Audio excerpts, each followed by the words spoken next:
ముందుగా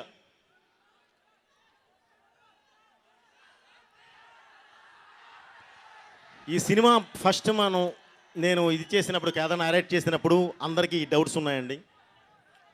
ఏది మామూలుగా ఒక ప్లాట్ఫామ్ నుంచి ఒక కలర్ నుంచి బోయపాటి గారు వస్తున్నారు, ఒక కలర్ నుంచి బన్నీ బాబు వస్తున్నాడు, ఏంటి వాట్ ఇస్ వాట్ అని ఇప్పుడే ఆ అమ్మాయి యాంకర్ కూడా అడిగింది. ఒక్కటి మాత్రం వాస్తవం అండి, నా చేతిలో ఉన్న మెటీరియల్ని బట్టే నేను ఏదైనా తయారు చేస్తాను. ఒక అద్భుతమైన మెటీరియల్ బన్నీ బాబు. తను దొరికినప్పుడు తనని ఎలా చెయ్యాలి, ఏంటి వాట్ ఈజ్ వాట్ అనేది ఒక ఐడియా లేకుండా నేను ఇంత డైరెక్టర్నే కాను, ఒక 5 సినిమాల హిస్టరీ వెనకాల పెట్టుకోను. సో అవన్నీ ఉండి పర్ఫెక్ట్గా నేరేట్ చేస్తే యాజ్ ఇట్ ఈజ్. ముందుగా నేను కృతజ్ఞతలు తెలియజేయాల్సింది అరవింద్ గారికి అండ్ బన్నీ బాబుకి. ఎందుకంటే ఎవరు ఎన్ని చెప్పినా, ఎంతమందికి ఎన్ని డౌట్లు ఉన్నా ఒకటే చెప్పారు, మాకు కావాల్సింది ఇది నాన్న, మేము నమ్మాము, నీ ఇష్టం అన్నాడు. అంతే, ఆయన నమ్మకాన్ని పెట్టారు. ఆ నమ్మకాన్ని ఈరోజు బ్లాక్ బస్టర్ చేసి తీసుకొచ్చి మీ ముందు పెట్టాను. అందుకే ఈరోజు మీ ముందుకు రావడం కూడా జరిగింది. ఎందుకంటే ఒక సినిమా, మంచి సినిమాని,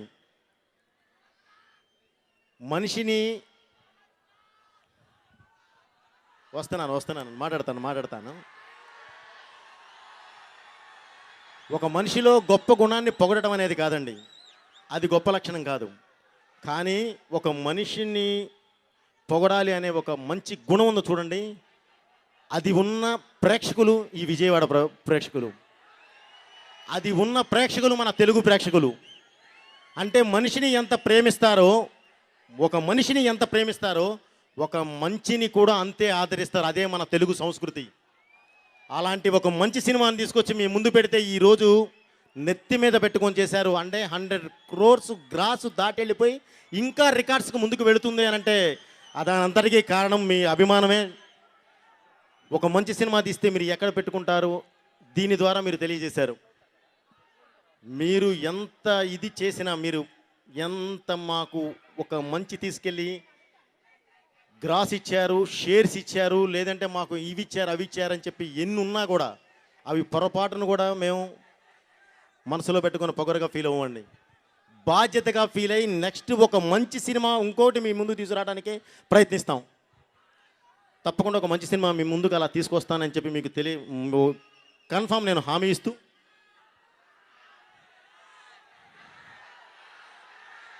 తప్పకుండా డెఫినెట్లీ ఈ పరిశ్రమలో నేను 10 కాలాల పాటు ఉండడానికే వచ్చాను, 10 మందితో సినిమాలు చేయడానికే వచ్చాను. తప్పకుండా మీరు ఏం అడుగుతున్నారో నాకు అర్థమవుతుందండి. నేను గ్యారంటీ చేస్తాను. ఎప్పుడు నా దగ్గర కథ ఒక మెటీరియల్ నేను రెడీ అయిన తర్వాత నేను ఇది మీ ముందుకు వస్తున్నాను అని చెప్పానంటే మీరు గుండె మీద చేసుకోండి. అప్పటి వరకు మాత్రమే నేను చెప్పను, ఎందుకంటే అది నాలో ఉంటుందండి. ఎందుకంటే నాలో ఒక మదన ఉంటుంది. నాకు అభిమానులు చాలామంది చాలా బాగా తెలుసండి. వాళ్ళు నాతో ఎలా ఉంటారో తెలుసు. బాబాయ్ అంటే వాళ్ళు హీరోని ఎలా అనుకుంటారంటే, మా వాడితో చేస్తే మాత్రం నువ్వు పగిలిపోవాలి బాబాయ్, లేదంటే మాత్రం ఊరుకోరా, అంత ఇది అనుకుంటుంటారు. సో వాళ్ళు అంత అభిమానంతో వాళ్ళ హీరోని మా వాడు అన్నారంటే కుటుంబ సభ్యుల్లా ఫీల్ అవుతున్నారు. వాళ్ళని ఎలా చూపించాలి మేము? ఒక అద్భుతమైన స్థాయిలో చూపించాలి అంటే ఒక అద్భుతమైన కథ కావాలి. కథ రెడీ అయిన నెక్స్ట్ మినిట్ మీ ముందుకు అనౌన్స్కి వస్తాం, ఇది క్లియర్. అలాగే ఈ సినిమాకి పనిచేసిన ప్రతి టెక్నీషియన్, అంటే నా కళ్ళు లాంటి నా కెమెరామెన్, నా బ్రెయిన్తో పాటు పరిగెత్తే నా రైటర్స్ రత్నం గారి దగ్గర నుంచి మిగతా వాళ్ళు మొత్తం, అలాగే ఎప్పుడు నా అన్ని అవయవాలు వాళ్ళే నాతో పాటు నడిచిన నా డైరెక్షన్ టీం, ఏది ఉన్నా సరే ముందు వాళ్ళతోనే స్టార్ట్ అయ్యేది. అలాగే నా ప్రొడక్షన్ టీం ఎప్పుడు వాళ్ళే ఇదయ్యేది. అలాగే నా వెనకుండి, అంటే నేను ఎప్పుడు చెప్తుంటాను, నేను ట్రైన్ లాంటి వాడిని ఏదైనా లాక్కెళ్ళిపోగలను, నాకు ఆ దమ్ముంది. కానీ నేను లాక్కెళ్ళాలి అని అంటే నా కింద ఉండాల్సింది మెయిన్ ఏంటంటే అద్భుతమైన ట్రాక్, బలమైన ట్రాక్. ఆ ట్రాకే అరవింద్ గారు, నా ప్రొడ్యూసర్. ఆయన అంత బలంగా ఉండబట్టే ఈరోజు ఒక అద్భుతమైన సినిమా తీసి మీ ముందు పెడితే బ్లాక్ బస్టర్ చేసి అక్కడ కూర్చోబెట్టారండి. తాత తీస్తా కొడక ఏమ్రా, పోల కాలేజ్ పక్కన బార్ ఓపెన్ చేశారంట, బట్కా